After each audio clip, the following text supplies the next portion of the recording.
Welcome to Working Dogs and Whiskey. Join Sean White and Jonathan Moses as they pour a glass and dive into insightful and fun conversations about dogs in all their incredible roles. So grab your favorite drink and let's raise a glass to great stories, laughs, and a whole lot of dog talk.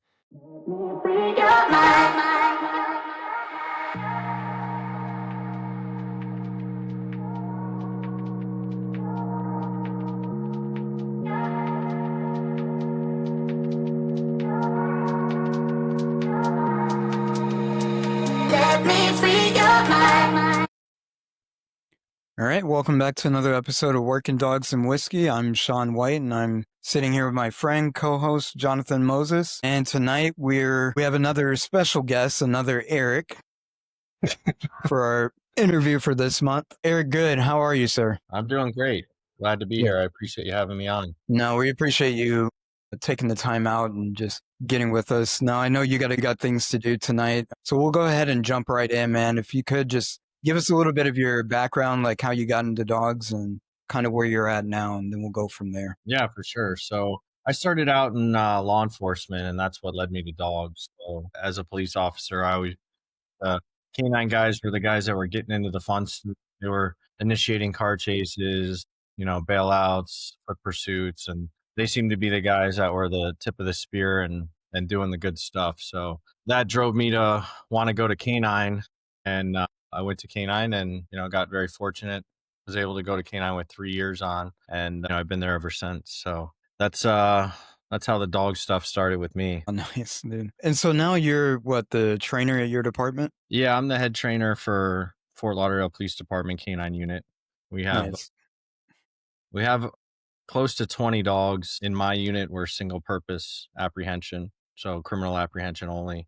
We're very spoiled and lucky that we don't have to do the dual purpose thing, but I'm not in charge of the detection dogs. I help them out from time to time, but they're their own unit, which is actually great for a bunch of reasons. They can search people, find a lot of dope on people that, the dogs aren't trained to bite. So it works out for both units. If any agency has the capability of going single purpose patrol and single purpose detection, I think it's the way to go. Yeah, and that's always been, it's interesting you brought that up because it's always been like one of those topics that comes up in canine a lot, especially on the military side. Is like, do we just go straight single purpose, kind of like a factory mindset, like you have your own job and that's solely your purpose and you'll just be good at that one specific task, so to speak. And then the other ones are destined for biting and all that good stuff. But it's interesting to hear that side of the coin.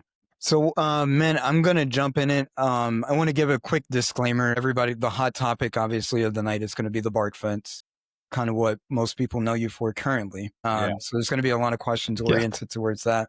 I want to be full transparency. I've never gotten to use the bark fence. I've seen some stuff here and there. I've heard great things from other trainers that's been to your seminar, but I kind of want to, dive into it from a perspective of, not knowing it. So forgive all the questions I'm going to have coming up. No, I appreciate the questions. And it's a topic that, like when I first learned it, it took me a little while to wrap my brain around it and make sense of it. So I understand there's going to be questions and people asking why, it doesn't really make sense at first looking at it.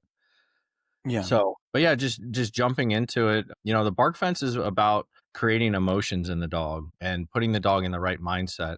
So I like to give this analogy. If I'm walking through a restaurant and some guy shoulder bumps me and, says some stuff about me, I'm going to be pissed off. I might want to punch him in the face, but I probably won't. But if I'm walking through a restaurant and let's say I have a 16-year-old daughter and that guy grabs her ass, I'm going to punch that guy in the face and I'm going to do it way harder than I would have, just for him talking trash at me. So that's kind of what we're trying to create at the bark fence, is put these dogs in this emotional state where when they do bite, they bite with everything that they have. And the barking is just a bridge that we use to create those emotions. It's one of the vehicles we use to create the emotions. Yeah, there's a lot that goes into it and there's so many benefits that come from it. But that's the main concept that I want people to think about and understand, that we're creating these emotions. We're getting really high levels of intensity in the dog. And then we're attaching that intensity to the behaviors they're going to do out on the street. So area searching, tracking, building searches, and ultimately biting. So they're doing them with emotion and like I said, very high levels of intensity. While we're doing all this, we're still maintaining very high levels of control, and we're teaching so many skills at once. We're teaching team neutrality, um, we're teaching targeting. So we're adding the laser there. We're teaching new skills at the bark fence. Anytime we introduce something new, we're going to throw it in at the bark fence, whether it's leg bites, muzzle fighting, prosthetics, anything new. I want the dog's first repetition of something to be done, where they're way up here, super, super intense. I don't want there to be any confusion. I'm kind of jumping around here a little bit, but the example I give for that for the first rep is like, traditionally, let's say we're introducing a hidden sleeve to a dog. It's a Right. newer dog. It's only seen bite sleeves. Hopefully, no shits and sleeves for police dogs, but only seen some sleeves and bite suits. And so we're doing it in an area search. So the dog's working odor, doesn't really know odor, and the dog finds the guy, sees the guy, doesn't really know what odor means. It's not paired with anything. He sees the guy, and he doesn't really know what to do. The sleeve is hidden. So what does the decoy do? The decoy presents his arm and goes like this. Maybe he goes, hey, maybe he cracks a whip, something to entice the dog to come in and bite. And the dog goes, oh, okay, I've seen that picture before. They go in and they bite. They're not biting with everything they have. They don't have full on intensity. So, and the problem with that is that bad guys don't do that. Hey, bite me right here. Right. So we're using the barking as the bridge to create the emotions. And then what we do is now we start this area search. And when the dog finds the guy, we tell the dog to bark. And those emotions that we created at the bark fence start to come to life. And the dog learns through repetition at the bark fence that after I bark, bark, bark, bark, bark, I bite, and I bite with intensity. And those emotions come to life while the dog is barking. So now he finds the guy. We stop the dog, tell him to bark, bark, bark, bark, bark, bark. Those emotions come to life. We send him in to bite, and he bites with everything he has. So his first repetition of hidden sleeve and his first introduction to an area search, he's done with, very high levels of intensity. And so that translates over into real bites out on the street when the dog's a little unsure, So when I started in canine, I was very fortunate to learn from some really, really talented people. We had a great culture in our canine unit. They were very good, but they were doing things an old school way, which, considering some of the old school ways I see now and that people are still doing, we did it pretty well. And it had nothing to do with me, but things are different. And so when we got dogs to bite on the street, their first bite, there are some dogs that are just savages that go out there and their first bite, they nuke people and like they're full on like, and that's just genetics. Not all dogs are that. So some of the dogs, like including my first dog, my second dog, they would go in and bite. And that first bite was kind of like an exploratory bite. Like they would put teeth on skin, might do a little bit of damage, not much. And I remember being brand new after my first bite, one of the senior guys going, don't worry, it's going to get better.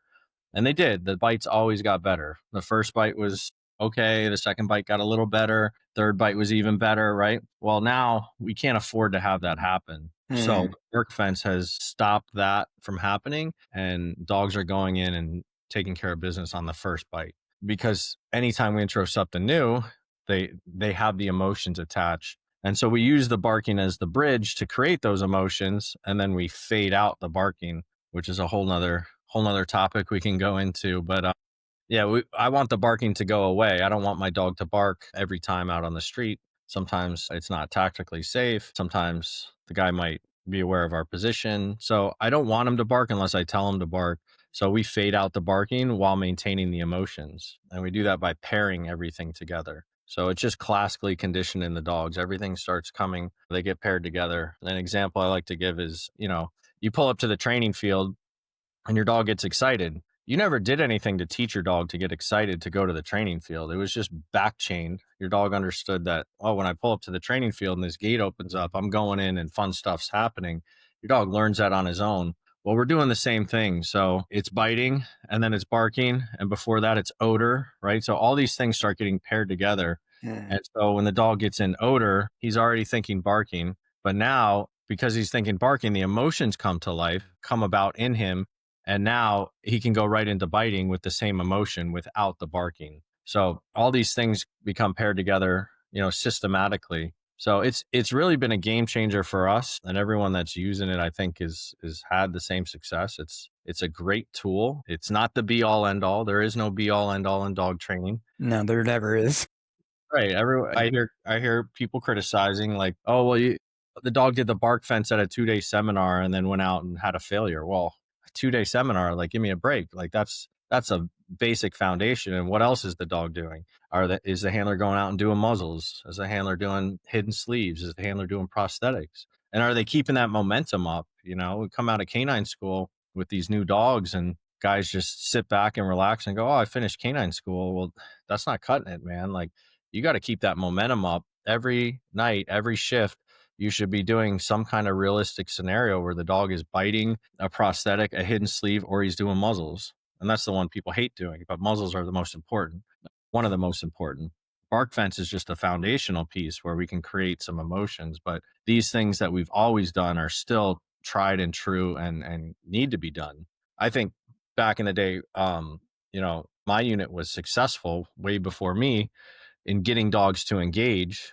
I've seen one failure in 17 years with all our dogs. Mm. And that's because of muzzles, in my opinion, the amount of muzzles that we do. I love all those tools. I'm totally for them. And the bark fence doesn't replace them, but it does replace some other things in training, and it teaches a lot of things at once. So it's a one-stop shop. Yeah, so I'm gonna put a pin in there because I know you got a lot on this, and I definitely want to break down a lot of it. But so let's go back to the kind of to the something you said earlier as far as like you're transitioning from what I understand of it, like equipment's being thrown in there, targeting, laser. So there's a lot of moving pieces, and I'm trying to puzzle it all into let's say a 2-day seminar, right? Yeah. And so what I would imagine is there's a lot of generalization going on in that process. Like we're not keeping the dog fixated in one element of the bark fence, if that makes sense. Yeah, I mean, in the beginning, it's gonna be very simple. It's gonna be a fence, and why is the fence there? Just for some barrier aggression. We've all seen the videos of dogs on one side of the fence or a gate. They're going crazy, and then the gate opens, and now they're like, "Oh, never mind." So it gives the dog an added level of security. They feel a little bit safer behind that fence. I feel safer as the decoy as well, knowing that Right. I would never get an inch away from a dog's face that's barking like that. If that Fuck. fence wasn't there, it would be too risky. But where are we going with that? So I forgot your question. I'm No, sorry. no, no, you're good. We're at the fence, and that's a good starting point in the purpose of the fence. And That's now transitioning into how do we get the dog to bark? Because that's going to be the first critique. right. I have a Okay. dog, he doesn't bark. What is kind of the step for that, the Yep. knucklehead dog, if you will? Yeah. So we're gonna have the dog back tied on one side of the fence. We want him to be able to get very close to the fence, but not close enough to bite it. And then a decoy is going to be on the outside of the fence. Mhm. You can use toys. There's nothing wrong with using toys, but I prefer now I just go right to a hidden sleeve, but it's exposed. It's not hidden under any shirts or anything. So I'll uh, I'll lean over the fence and present my arm and make the dog miss. And when I do that, I squat down on the other side of the fence, and now I'm face to face with the dog and staring at them, and we're creating a little bit of prey frustration. So we're frustrating the dog a little bit, and a lot of times, most times, that's going to get the dog to bark. 1 or 2 barks, I'm going to mark it, yes, and then I stand up and I can pay him with a bite. So that's how we start it, is a little bit of prey frustration. I might only like tease them and make them miss 2 or 3 times, and then after Mhm. that, they're getting the picture. They're like, okay, barking got me what I wanted. Now, this barking that they're doing and this prey frustration barking is not the barking that we're looking for. It's not the goal. The goal of this is to get like a deep, guttural, rhythmic, strong bark, and prey barking is not that. And we really want to separate the two. But in the beginning, we're going to take any kind of barking. Right. Okay. So, in that first session, I'm hoping to get up to 20 or 30 barks in a row, and before I pay the dog. Okay. Now, I'm looking for a bunch of things when I mark it. I want the dog barking at me and looking at me while he's barking. And I want the equipment, if it's on my right arm, is behind my back, so he's not staring at equipment. Okay. So I don't want him barking at equipment. I want him barking at the person, because this whole thing is about the man and not about equipment. And that's a huge part of this bark fence. is the equipment neutralization and making everything about the man. So he's barking at me, looking at me. That's when I want to mark it. I want the dog forward, like coming towards the fence, like a strong body posture. I don't want him backing up and barking, and like I don't want him looking away. I really just want to see that the dog is committed towards me. And one of the biggest mistakes that people make, especially in this beginning phase, is the dog might bark, but he might bark off to the side. And when the dog looks off to the side, the decoy goes, "Hey, hey, hey," like over here. We really don't want to do that. That's the opposite of what we want to do. We want to wait until the dog comes back on his own, figures it out, barks at me, and then I'll pay them quickly if Can you they're put a pin struggling. right there and just because I feel like that's one of the things I'm trying to get better at is talking about those little nuances that like kind of make or break the training. And so what I'm imagining when I hear a dog like barking to the side and the decoy reacts, now in a sense we're kind of reinforcing, hey, I bark away, I can make you react that way potentially. Exactly. Okay, Yeah, yeah. I mean, that's exact. So the dog getting me to react and getting me to move is a reward right, because it kicks them into like a prey drive. So, like you said, you don't want to reward when they look away. You're staying passive and still. And that's a big, huge benefit of the bark fence as well, is that the decoy is mostly passive. I'm not moving around and trying to like and making decoy like movements. I'm passive, right, right? Because that's the hardest bite out on the street, is if your first bite is a passive guy that makes no sound, no movement, right? So why don't we just teach that from the beginning? right. So yeah, so that's a huge part of it, and that's the biggest mistake I see people making, is like the dog's eyes will track off to the side and the decoy will move their head over to make the dog, to get in the dog's eyesight, where you should stay there and wait for that dog to come back and look at you. And if the dog's really struggling to bark or really struggling to look at you, you can pay him just looking at you. The second his eyes come and look at you, you can, yes, stand up and pay that. And he goes, "Oh,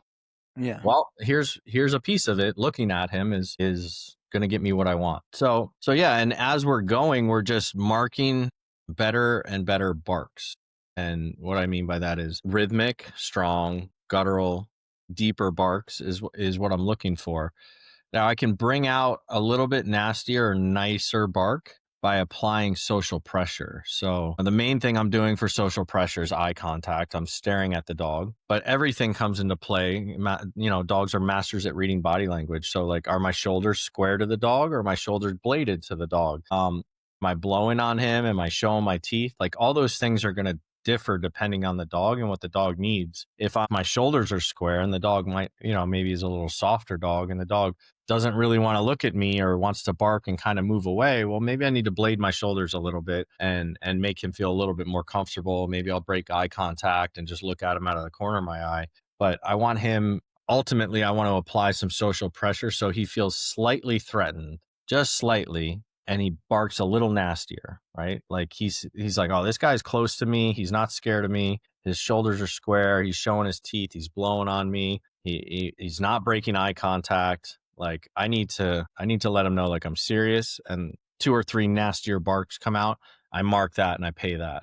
And then from then on, I'm just going to look for those kind of barks more and more and more. One thing I will say is, excuse me, you do have to be careful not to work the dogs in full defense. And what I mean by that, because everyone has a different definition of defense. I think back in the day, people worked dogs in defense a lot more than they do now, which is good. I'm glad I'm seeing less of it. But a dog that's in defense is, in my definition, is worrisome or fearful. Like, yeah, yep. do you agree?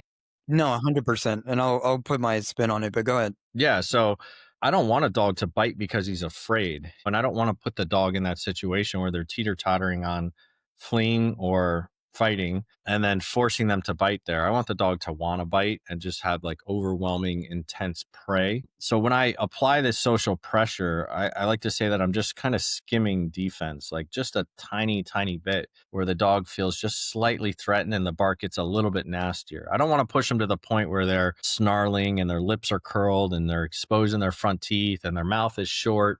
All those defensive signs, I don't want that at all. I just want a little bit nastier of a bark. So yeah, I definitely don't want to push them into avoidance. I'm not looking to work them in defense at all. Yeah.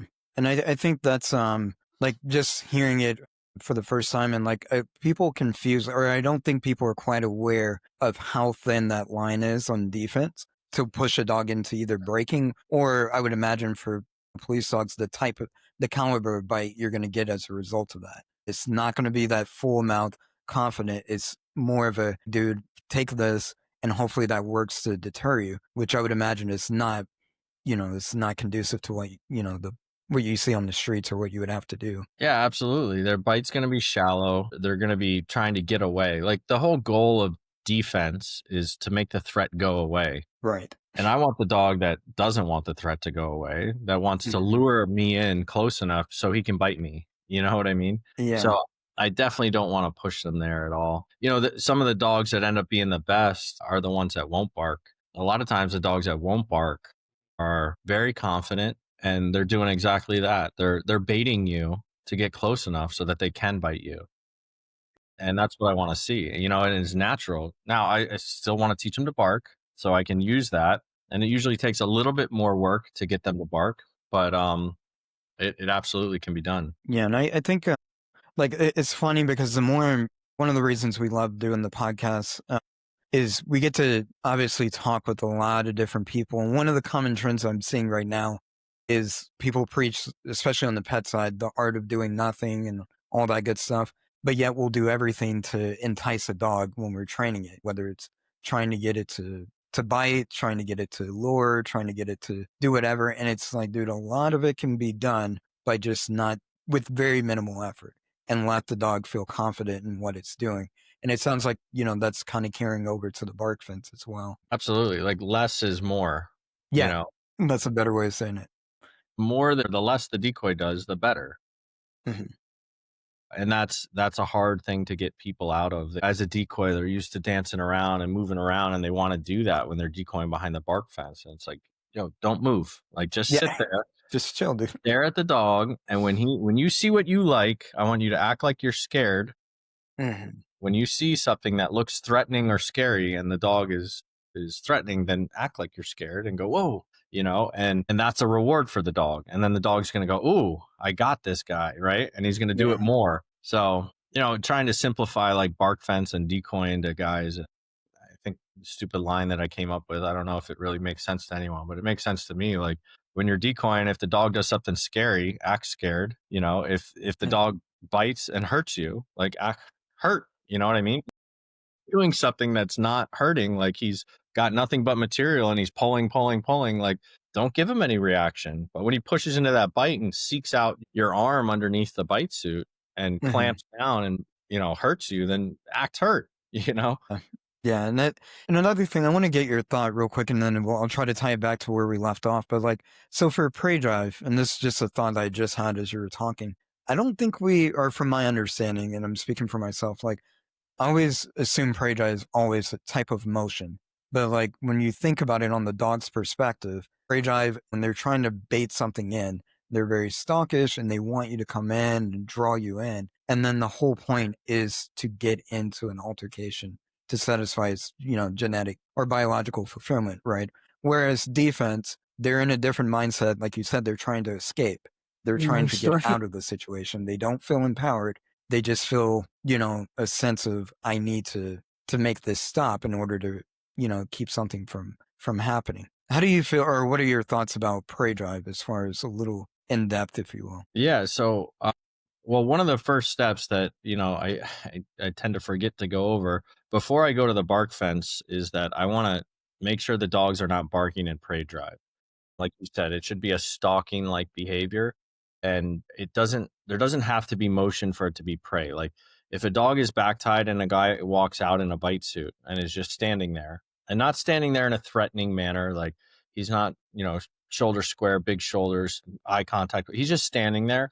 The dog should not be barking. That's barking in prey, and it's unnatural for the dogs. In nature, the wolf doesn't bark at the elk before it runs after it, right? Like, Right. yeah, I'm coming to get you, right? It's unnatural. And so when they're barking in prey, like wires are arcing in their head and they are not thinking clearly. You will not have a clean out. You'll never get Mm. like any kind of clarity. If you want to be able to target your dog on something, you won't be able to target your dog if he's barking in prey drive. So prey drives, it's tricky. It's important. I want the dogs in prey most of the time, but we got to keep them quiet. And that's why with the bark fence, the barking has to be on command and not Right. just the dog doing it on their own. There's some situations where the dog can do it on their own, and we can get into that. But yeah, I think that people conflate the two. So the first step is just making sure they're quiet and prey. So what I'll do is I'll come out, I have the dog just back tied, no fence, and I'll bring a toy out. And if the toy comes out and he sees the toy and he starts barking, well, I'm going to quiet him up. Typically I'll use a slip line, sometimes slip line and e-collar, and sometimes I'll just use lemon juice. I'll spray them in the mouth with lemon juice with a quiet command, mark it when they're quiet, and go in and pay them when they're quiet.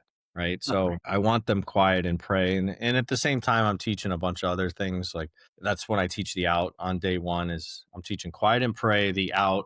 I'm teaching them to stalk, like stand and stalk the prey. And it's like a guard behavior and just all of that at once before we go into the bark fence. So if your dog's barking and prey like crazy, he can't, he loses his mind just seeing a toy or just seeing a decoy. Like you got to shut him up first, right? Get him quiet and then let them understand that when you're quiet, then I'll mark it and you get paid. This is how you get what you want, being quiet. And then we can add the barking after that. So, and I see this problem all over. Like it's not super, super common, but guys, they have that dog that's just the screamer, like comes out of the and won't shut up. Like, and the dog's screaming all the way out to the training field and barking and that drives Yeah. me insane. So I tell those guys and I have them, all right, we're going to the car. You're going to step out of the car. And as soon as the dog starts barking, you're going to tell him quiet. You're going to stop your movement because moving out onto the training field is a reward, Exactly. right? As you get closer, the dog's in his mind, he thinks that barking and whining and screaming got him there. So we're going to stop movement, quiet.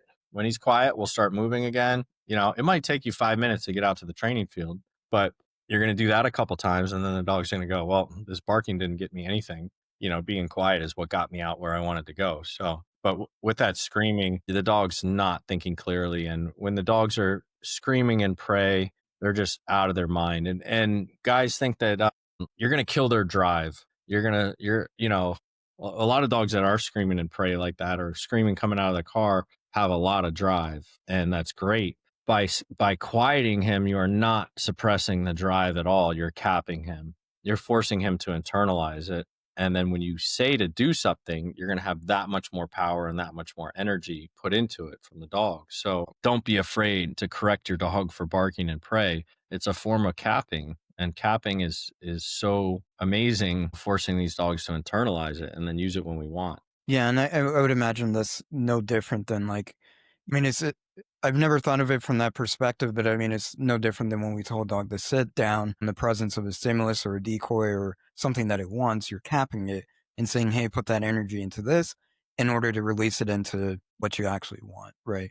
And so I'd imagine that would be the same thing when we're fixing those quote unquote leaking problems and things like that. Absolutely. I prefer I call like when a dog won't be quiet or won't cap itself and then you down the dog or you sit the dog. I call that a false cap though. Like I don't think it's Okay. a true cap Yeah. if the dog is put into an obedience behavior. So I want the dog to be able to stand there and make the active decision to cap himself without being forced into some kind of obedience. You see what I'm saying? Like, and don't get me wrong, like I will down my dog and like make him stay quiet, but the down is not what's making him stay quiet. It's that I'm saying quiet. Like, and if I don't down you, you still need to stay quiet. Right. And that's what I'm getting at. I never thought, I'll be honest, like I'm the same way. Like I was one of those, make him do something else and get him to kind of fabricate it to be quiet, and I never thought of just essentially getting him to be quiet, out the gate. But very seldom in my line of work do I really deal with that issue where we have a bunch of leaking dogs and where we would need that. But no, I mean, it's a good thing to just talk about and put that out there in general. Yeah, for So, sure. now we'll kind of get back on target. I'm the same way, dude. I'm all over the place. But I did put a note in my books. We're at the point we've got, we're initiating barking, right? Yep. Behind the fence. We've used, maybe some spatial pressure and all that. And we want to get whatever bark we can get, obviously get the behavior going, let the dog know that's beneficial. And then we not slowly, kind of quickly gravitate from just one bark, two barks, and then going into, upwards to 8, 9, whatever, 20 barks.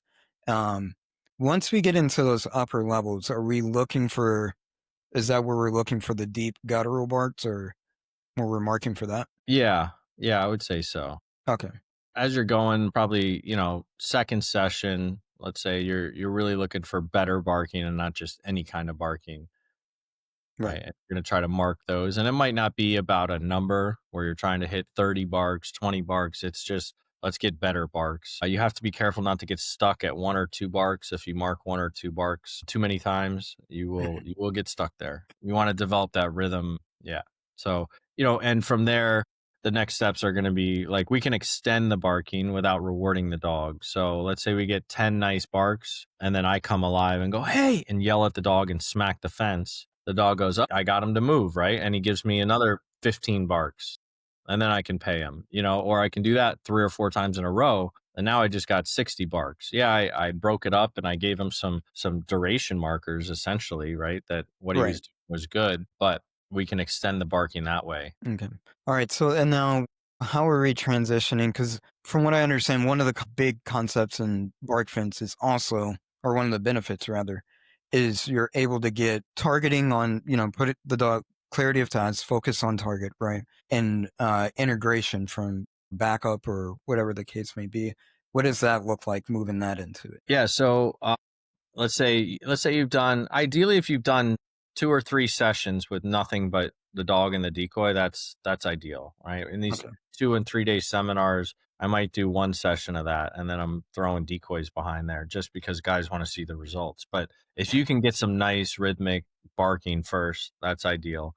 First thing I'm going to do is flood the back of the fence where the dog is standing with toys and sleeves and suits and stuff like that. Not one toy, not one piece of equipment, multiple, so the dog doesn't get obsessed with one. And usually by this point, the dog really doesn't care about those things, and they're paying attention to me, because the barking becomes very fulfilling and satisfying to the dog. And on top of that, they know that I'm going to reward them, right? They bark at me and I'm going to pay them. But let's say you got a dog that's super equipment fixated and he comes in behind the bark fence and he's just going for these toys. Well, I simply just like to correct them on the e-collar with no command. Just, a lower level just enough for the dog to let go. And if he lets go of that toy and then looks at me as the decoy, I might mark that right away. I might not even wait for barking, right? Like, this is wrong, but this is right. And very quickly they're like, none of this stuff back here matters. Like, I got to pay attention to this guy, and that's how I get what I want. Okay. So we're going to start there. And then meanwhile, I'm throwing stuff over the fence as well. So if there's toys back there, there's big round pillows and, sleeves and all that stuff, I'm throwing stuff over the fence, and he's probably going to bite it. Yeah. And I just don't want to see him getting hung up on it initially. So he bites it. If he bites it and then he spits it right away and comes right back at me, I'm okay with that. I won't correct that. But if he bites something coming over the fence and then, tries to possess it, lower level correction, again, that's wrong. When he looks at me, barks at me a couple times, we'll pay that quickly. So, and I want to do that with things that I'm paying him with. So if I'm rewarding him with the hidden sleeve that's on my arm, I'm going to take that hidden sleeve off and I'm going to put it over to the side and make sure outside the fence and make sure that he's not barking at that sleeve, that he's barking at me. And when he barks at me and I want to reward him, or let's say I'm not going to reward him, just while he's barking at me, I'll take that sleeve and throw it over the fence. Like, this is what I was paying you with a second ago, but that's not the ultimate reward. Like, I'm the reward. The man is the reward. So even though that's what you were getting paid with, I throw it over the fence, he bites it, he's going to get corrected for it. And then he comes back and barks at me. I'll mark it, and then I'll pick up another piece of equipment, put that on, and pay him that way. So you have to proof him off of all the equipment that you pay him with to truly make it about the man. Exactly. Yeah. That's a good point, because I think a lot of people this is a very new concept as far as from a publicity standpoint. Like, I was reaching outwards. I'm in Texas. I'm seeing I'm hearing talks of it. So it's making its way around, right? But it seems like it's been around. It's just not been publicized as much as it probably should. But that's a very good point, because a lot of decoys I've seen people get in suits, they take the jacket, put it on backwards, and like put it on and slip a lot of items, and that's good enough for the dog. And they think because they're interacting with the suit that's on the man that that's good enough. And I'm sure obviously we've had some success. I say we as a community, Yeah. I've seen some success. It's just the level of success that you want from that and what you're trying to get. Go ahead. Right. Yeah, like to me, a true shedding drill, like if I shed a suit top and the dog pulls that off and I'm wearing another suit top and the dog lets go of that and comes in and bites me that it's wearing a suit, like that's not a real shedding drill. Like I want to wear multiple pieces of equipment and then have a really good tight hidden sleeve or like a dog armor pro on, and I'm shedding all this equipment and the dog is ideally like spitting it immediately and coming back at me and then biting me when he thinks that I have no equipment on. That's a real shedding drill, or I have no equipment and maybe we just don't let the dog bite me, but he's spitting that equipment and going, no, this stuff means nothing.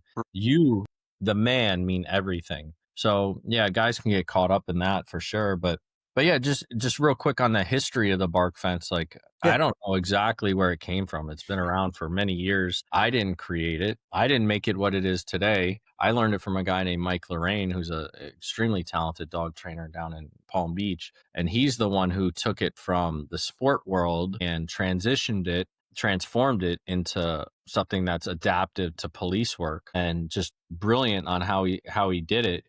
And from there, we keep evolving with it. So I didn't invent this. He didn't invent this. Yeah. He's the one who transformed it into the modern style that you're seeing that fits for police and military dogs. But yeah, so, and it has gained popularity, and with popularity, then people hate on it too, Yeah, that's it. And that's kind of one of the reasons I'm super excited that you're here, like going in depth on it.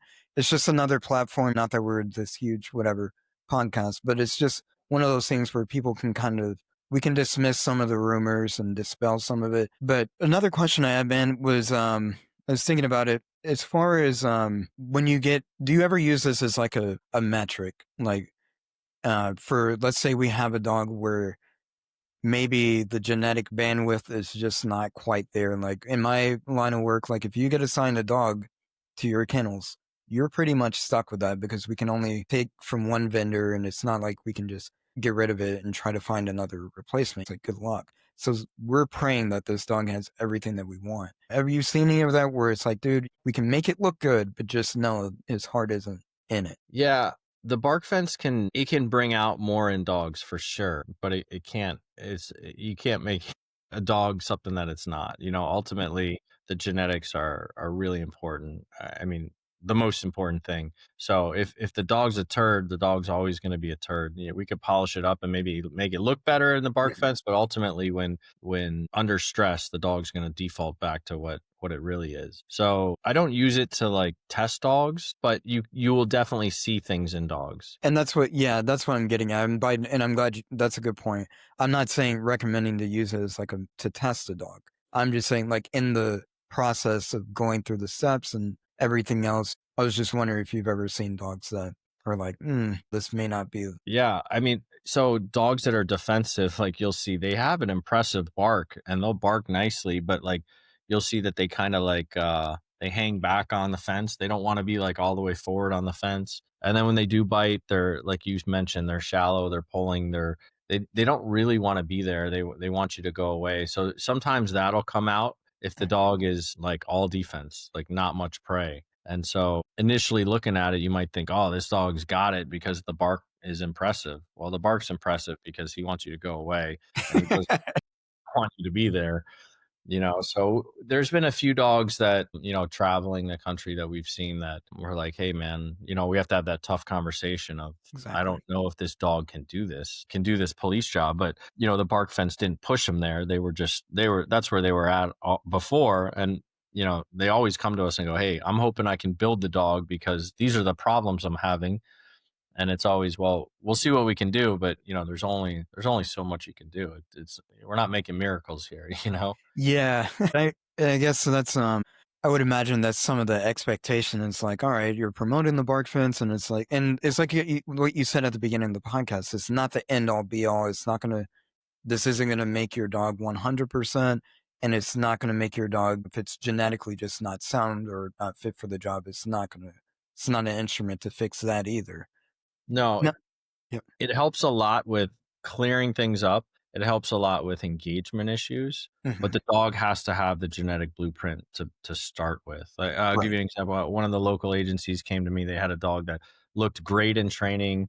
Um, they're like, he crushes muzzles. Like, we don't see anything wrong with him. So I bring him out. I test him. Sure enough, he looks great and everything, but he had multiple failures on the street, and one of the hardest biting dogs I've ever caught, but he had multiple failures on the street. And what was missing with that dog, because that dog had the genetics, it was just missing the emotion behind what was happening, behind the behaviors. So the bark fence, I think we did 2 sessions a week for 4 weeks. So we got about 8 sessions in, and the dog went out and really took care of business and has been crushing it ever since. So it can fix those engagement issues if the dog has what it needs, right? but but we can't make miracles here. Nothing's gonna fix that, if the dog doesn't have what it takes. Yeah.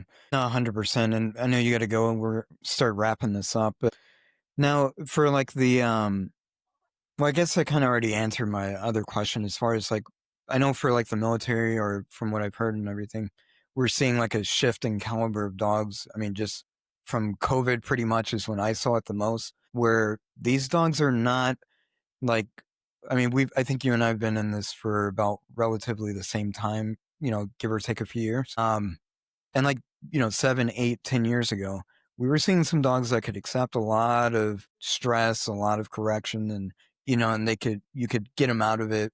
And it was pretty black and white training, if I'm being honest. You could make things happen. And what I'm seeing in dogs currently is not that way. Does the bark fence, I don't want to, it's a lack of better words, but kind of not cater to it, but does it kind of help facilitate that gap in caliber? I would say absolutely, but not just the bark fence. Like, I would say it's a combination of everything. Like, I kind of call it like a system.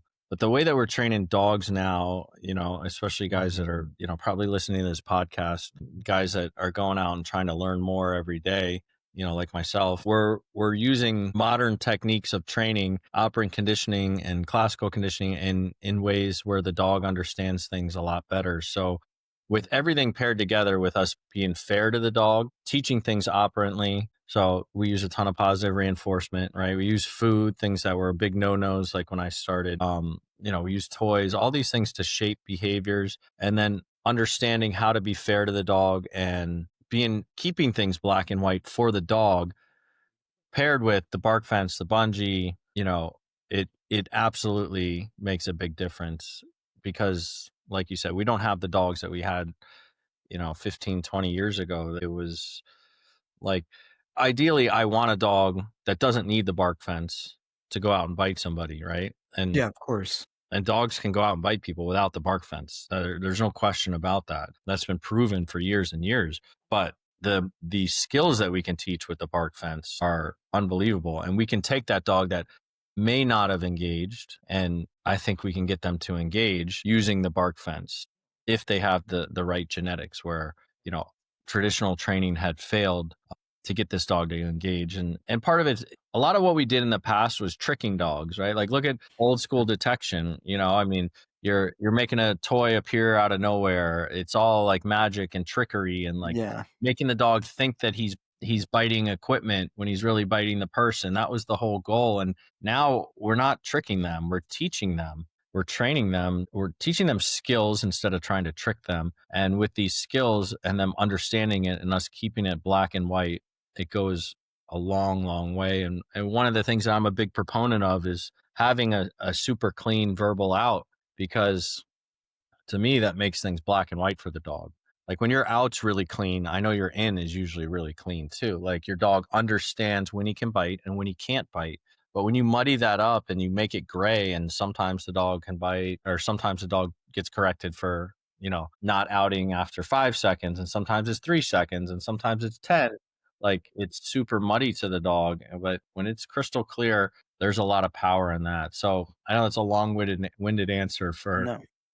yeah, I think the bark fence paired with everything, we can bridge that gap 100%, because I think without the bark fence, some of these dogs would be struggling to actually go out and engage. They might look okay out on the street, and I'm seeing it. I see it around in some of the agencies around me that are reluctant to try it. They don't want to try something new, for whatever reason. There are traditional methods that worked years ago, and I'm talking about really good dog trainers that got a lot of dogs to engage on the street are struggling now, and that's where I think the bark fence can come in and can help. Because if the dog's close genetically, I think we can get them there with the bark fence. Right. No, that was excellent, dude.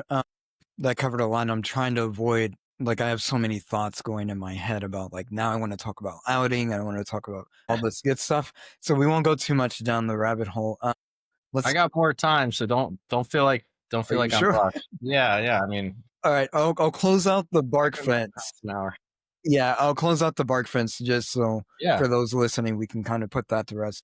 Let's get into the how do we transition. If I'm being, I'll say ignorant, but like if I don't understand the method and can't see past the superficial, okay, I get it. We got the dog biting with emotion. He's ready. He's biting the man, but there's still that barrier and all this good stuff and everything. Can you speak on like just briefly how we get through that? Yeah, so we got to transition away from the bark fence. That's the most important part, and that's one of the critiques you'll hear is, "Oh, the dog looks great, but take the fence away." Well, it's super easy to transition away from the fence. Like, all we're doing behind the bark fence is we have to put the barking on command. So when I tell the dog to bark, I'm doing it 3 different ways. I'm using a verbal command, grabbing them by the harness, and pulling them back away from the decoy, maybe like a half an inch. I just want them to feel the pressure of the harness in their chest, and I'm tapping them on the side. So I have 3 different ways to tell the dog to bark. So what I'll do to transition it is I'll do half a bark fence session. I might give him 1 or 2 bites, and then the decoy will run off and the dog gets to watch him run off, and he'll go and disappear in some like small little wooded area.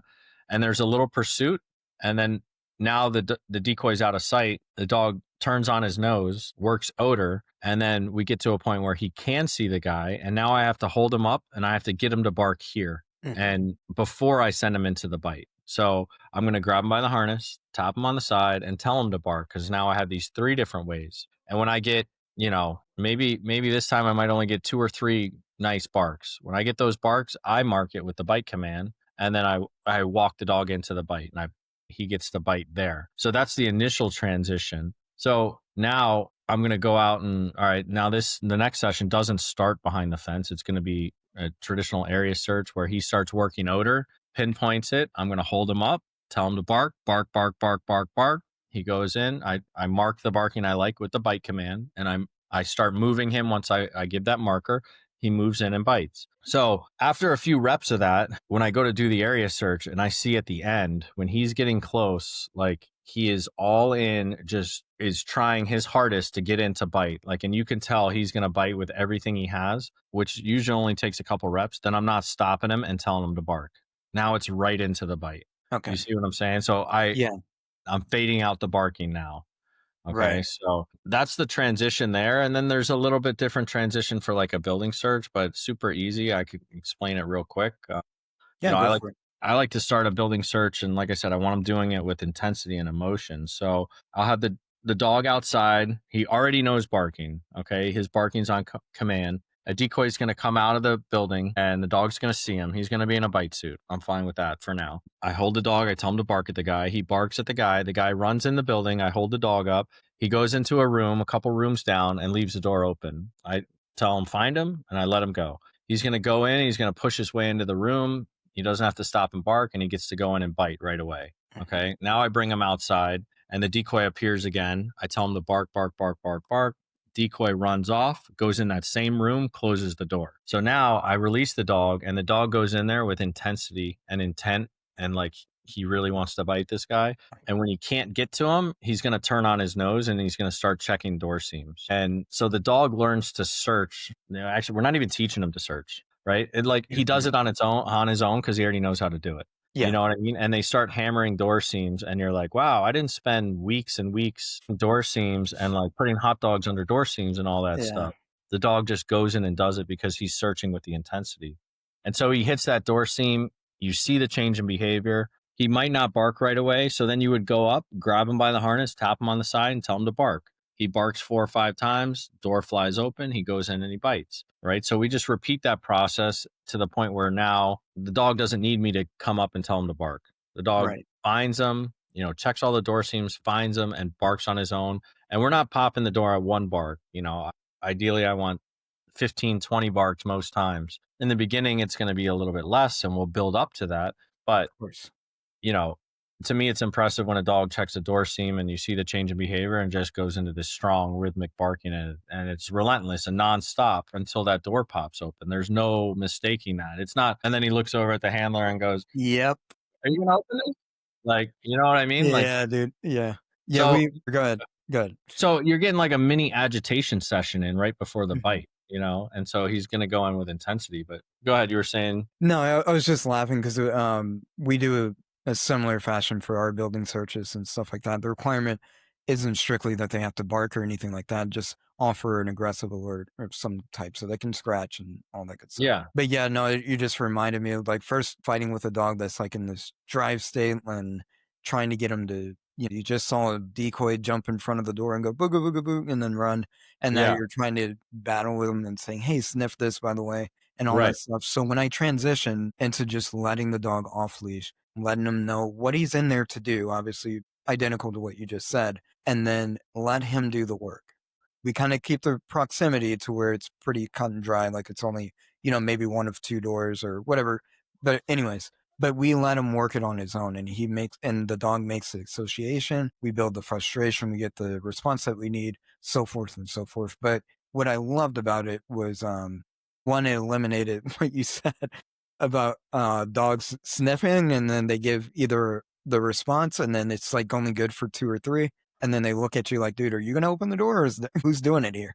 And right. that's yeah. So it's just it just took me back for a moment, but Yeah, yeah, it eliminates all that yes, yeah, begging dogs to check door seams and look, we can teach a pattern later if you're really strict on the pattern, but exactly. I'm not super strict on the pattern. I think that I'll let the dogs work, and then if I need them to come back and check something, I can always direct them and call them back and have them check it.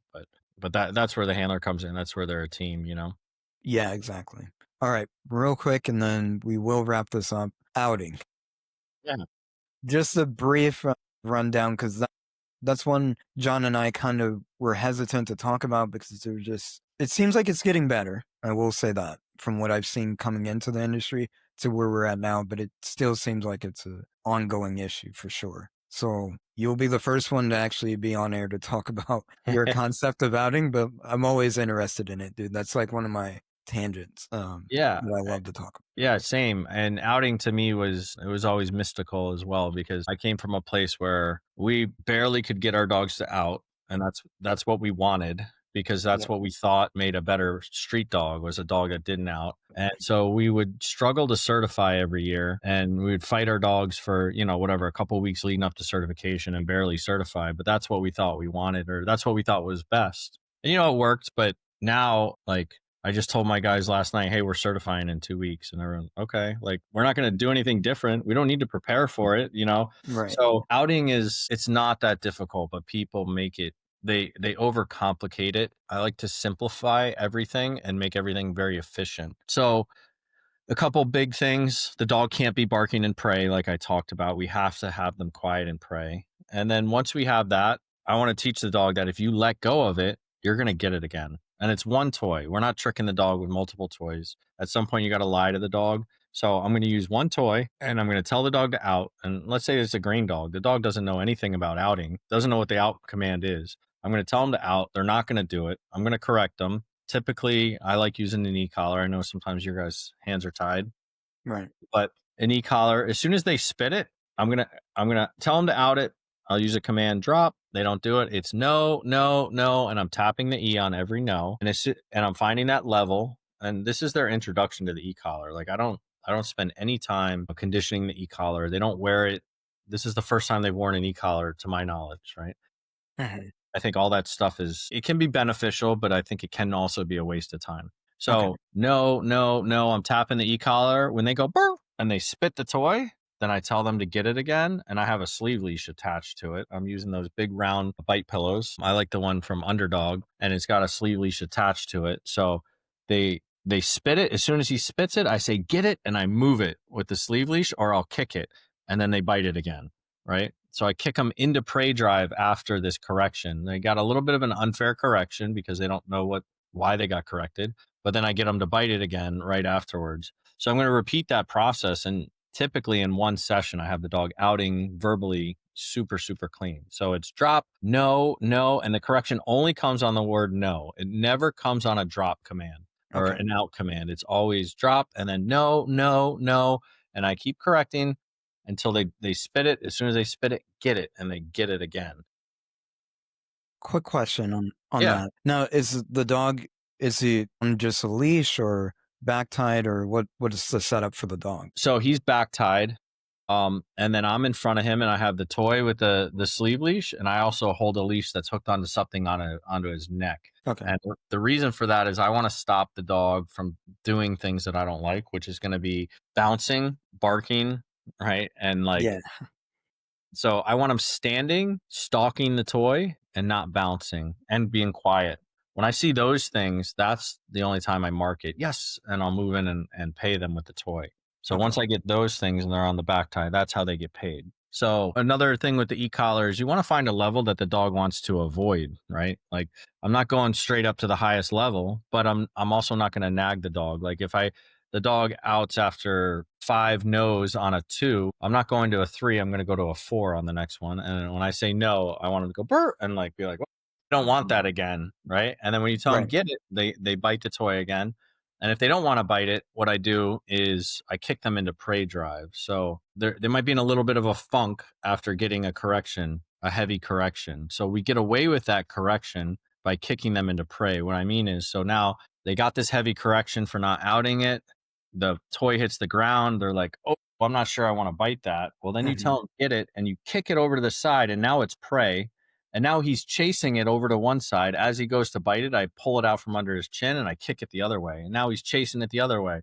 So he just went from being in this funk to like, I gotta get this thing. And he's in prey and having the time of his life. So that's how we get away with that Mm. unfair correction. And then he bites it. I'll give it a little heartbeat on the sleeve leash. I'll let it go dead, drop. And then most times after that, he's going to go, I remember last time he goes and spits it. Right. And he spits it, he gets it again. Get it, and he gets to bite it again, right? So it's that over and over and over again, not just correcting the dog for not outing, but rewarding him for doing it right. And I think that's, I mean, and struggling to get my words together because I'm sure somebody else is going to come on here and say, oh, something polar opposite of what you just said. For sure. And I want to clarify, like, this is what I would call like a buffet for this podcast. Like, you take what you want and you use what's best for your, whatever it is that you do with dogs, as long as it's humane and all that good stuff. But from what I just heard about outing, I think that's the golden ticket that people forget. It's easy. It's very humanistic for a person to correct something you don't like, right? Like everybody will do. We always act on avoidance and things that we don't like. That's very natural. And we turn that over to dogs. But then the buildup has to be there. If I give you, like you said, an unfair correction or a very firm correction, I want to kind of make it worth your while and pray or play for lack of better words, whatever the case may be. There has to be some type of recovery aspect in that in order to keep the dog engaged in the system so that it becomes black and white. Absolutely. Yeah. Yep. And then the next step is going to be making it even more black and white. So now when the dog drops the toy, he can't bite it until I tell him he can bite it. So I Mm. purposely, when he outs it and it lands under his chin, I don't pull it away, and he's going to go for it again. And when he does, I don't say drop. I don't tell him to out again. I say no, no, and I correct him. And when he makes the decision not to bite it again, then when I'm ready, I'll tell him to bite it again. So I have to make it very clear that you can bite it whenever I tell you to, and that's it. You can't just bite it because it's there. And then we end this session with put the toy off on the ground, and now you got to walk the dog over the toy on your way back to the car, and he's not allowed to go for it. If he goes for it, no, no, no, correct, and we keep going, come back along. If he goes over the toy and he ignores it, guess what we're doing? Tell him to get it. Right. Now you can bite it because you ignored it and you waited for my command, so I'm going to let you have it. So doing that really solidifies that you can't bite it until I tell you can bite it. Like if you can't have an out on a toy or an out on a man if your dog can't get within 6 inches of that toy or man and not try to bite it without permission. Yeah. You know what I mean? So you have Yeah, to that makes sense. solidify that you can only bite it when I tell you you can bite it. Now there's exceptions, right? Like at the end of a track, at the end of a building search, like the find them command, the track command, those are permission to bite. So they're not waiting for my permission to bite there, and that's very easy. Like we don't even have to teach that. Like Yeah, they that's kind of want to bite. innate in the dog. Like we can always revisit that and say, "Hey, this is you do what you're supposed to do." Right. And Right. when they don't get corrected, they're like, this is permission. You know what I mean? Yeah. So, All right. I know John's having some technical difficulties. He just texted me. He has two questions, and then we'll end it on that one. yeah. I'm trying to read his text. Let's see. All right. One of the things he's very impressed by is how do you get a team involved? Because it seems like your department's pretty. The dogs, are pretty consistent from what I've seen on social media and heard. And he's going into his own department, so he wants to know, how do you get that team Yeah. camaraderie or get everybody involved? So it's funny you mentioned that because like everyone talks about like SWAT integration and getting team neutrality and all that stuff, and it's cool. It's trendy. It's fun. I'm not knocking it at all, but we don't do any SWAT integration training, and our dogs integrate with the SWAT team and patrol just because of what we do at the bark fence and then what we do afterwards. And so all we do is we talked about having the dead equipment behind the fence. Well, after we do one session of that, we're putting two guys in bite suits, one on each side of the dog, and now the dog's not allowed to bite those guys in the bite suit. And usually, if the lead up is good, the training's good on the way up, they won't even look at those guys. They're gonna bark at the civil guy that's wearing shorts and a t-shirt, not wearing BDUs, right? Not wearing multicam or whatever you guys wear As the decoy, you're not as the wearing yeah, decoy. you're not wearing the thing that's supposed to be backing you up as well. Exactly. So it drives me crazy. Everyone spends all this time on team neutrality, and then their decoys wearing the same pants that they wear. Yeah. It drives me insane. So the decoy is always in shorts and a t-shirt, and a t-shirt that does not look like your uniform. And so now if the dog goes to bite and the decoys in bite suits, it's the same process. If we have to, we'll correct them. As soon as he comes back on the civil decoy, barks at him, mark it and pay it. And that goes super, super quick. And then we just like we did with the area search, we'll do like half a session behind the fence, and then we'll blow out of the fence with those decoys and bite suits, like running ahead of the dog, and the dog's kind of targeting the civil decoy in between them as these guys in suits are running. And we're trying to keep the dog focused on the civil decoy. And we move up to the confrontation where those guys in suits are right on the side, and their arms are out like they're pointing guns, and Right. they're giving commands and all that stuff. And at the bark fence, they're yelling all the police commands. On top of that, we're putting guys in uniform on the outside of the fence, yelling and screaming police commands, all the stuff the dogs are going to hear. We're clicking handcuffs, banging pool noodles, and just doing random stuff to just neutralize the dog to all of that. Like none of this Right. stuff matters. Just pay attention to this civil and passive decoy. That is the only thing that's going to get you paid. Yeah.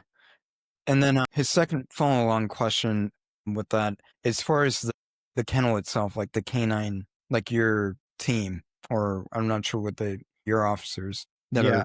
are part of the canine unit, the section.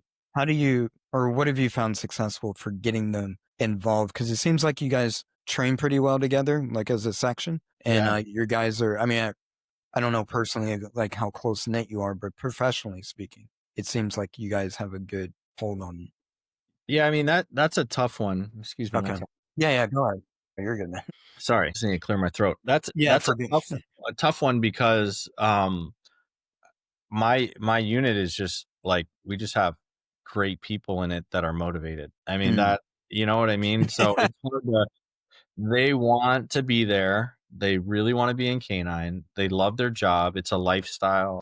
It's their passion, They're not just doing the bare minimum, and so it's easy to get them involved. They want to be involved. They want to decoy. They want to help out. They want to learn. So I'm super spoiled with the guys and girl in my unit because they're just awesome. So how do we get these people involved that don't really want to be involved? It's tough. Is it sometimes showing them their inadequacies or like things that like, hey, here's the problem and this is why you need to do this to fix this. This will help. Like a little bit of humbling sometimes might work. Yeah. But it could also backfire and go the opposite direction and go, and then where they just go, oh, this is stupid. I don't want to do this. Like that's unrealistic or whatever the excuse is. But the bottom line is the guys and girls need to be motivated to want to do it, to really participate. Otherwise, Good luck, dude. yeah, Yeah, because I've been in several kennels and I've seen it both ways. Like I've had you just have that batch of guys and girls that just want to be there. Like you said, it's a lifestyle, and I yeah, don't think people understand that. Like especially in the line of work that you're doing, where lives are literally on the line. Like you have to want to be a part of every aspect of that. But right. There's no yeah, real no, subpar canine handlers, and unfortunately, there are quite a few. Not because they suck, just because they don't put in the effort. You right. know, which is a shame. Yeah, yeah. Okay. Man, I appreciate it. Definitely. I mean, you didn't have to do this. Like we met once in person through a mutual friend, through Travis, and I appreciate the hospitality you had then, and carrying it forward. I know immediately after it settled down, I was like, hey, can you jump on? And I mean, you've been a stellar dude, man, across the board, man. So from the bottom of my heart, I appreciate your time just doing this and sitting down with us, even though John's just sitting there, but No, he's listening.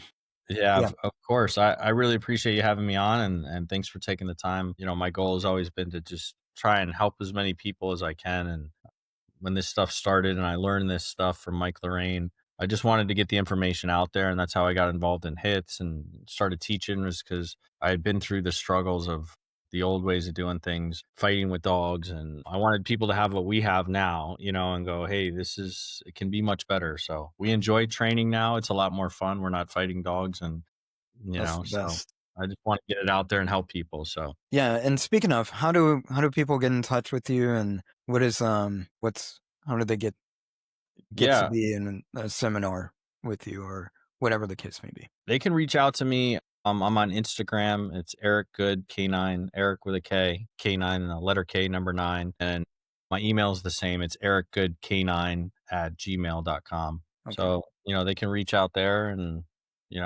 I'm more than happy to come travel the country and teach. I'm pretty busy now, but, Yeah, man. That's stuff. good. Yeah, I enjoy it. So I'm very blessed. Yeah, 100%. Well, Eric, once again, thank you for coming on. Hopefully we'll be interacting. I'll be in one of your seminars hopefully soon. Yep. Thanks again for coming on. I know you got to go to work soon. Yeah. All right. Well, thanks for having me. I appreciate it. All right, that'll do it for another episode of Working Dogs and Whiskey. Free your mind.